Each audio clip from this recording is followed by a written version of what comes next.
এই ছোটো মেয়ে এখন লুচি আর জ্যাম খাচ্ছে।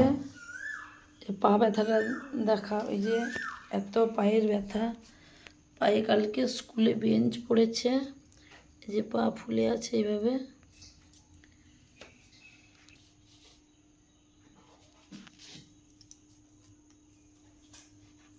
এরপর যে করবে আমি দেখে সঙ্গে সঙ্গে স্টার্ট করছে করলে।